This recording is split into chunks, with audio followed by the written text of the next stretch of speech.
So in powerlifting, you can do a conventional deadlift, which is feet together, hands on the outside, or you can do a sumo deadlift, which is my preferred choice.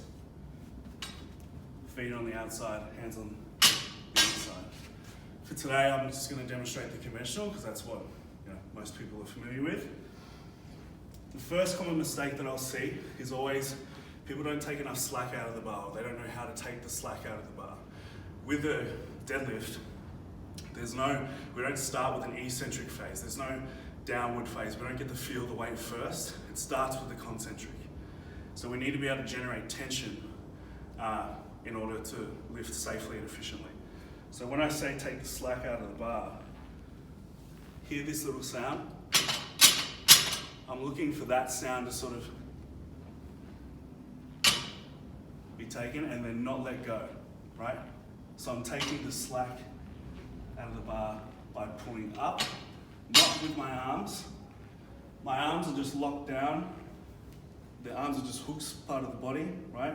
I'm driving up I'm pushing through the floor to create that tension.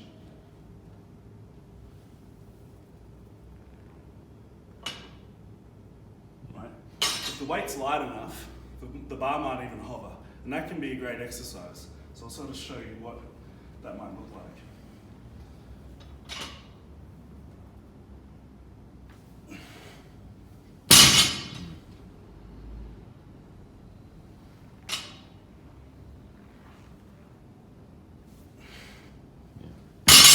See how the bar just sort of hovered off the ground just slightly there?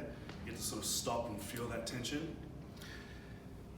The next common mistake I'll see will be shoulders starting too far forward of the bar. So it's not necessarily the angle of the torso and the hips that's the problem, right? It's not that your hips are too low or too high. It's more the angle at the ankle, if anything. So if you come to the side, I'll just show you. So we want arms to be straight from the side, shoulder directly over the bar. But what a lot of people do, instead of being here, they'll be here. Yeah. So they've just been like tipped forward, right? And then they'll end up coming up and it'll be looking like this, right? So it's just a matter of taking that slack, getting behind the bar, and then pushing through the floor like it's a leg press. So I'll show you again. So I'll start too far forward. Right, I'm going to take the slack. Now that I've taken the slack, I feel tension. I feel too much sort of tension through my toes. I can feel that I'm forward, right? So taking the slack is going to give you some feedback. So that's another reason why it's important. I'm going to get behind the bar and then drive with the legs.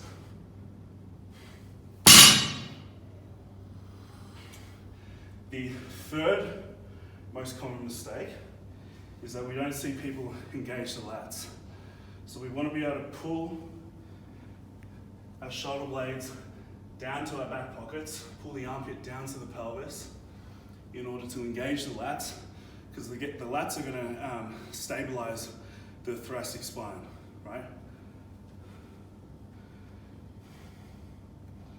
So we can take the slack, engage the lats, and then push through the floor. Nice. I love that order of sequencing: slack, lats, and then push.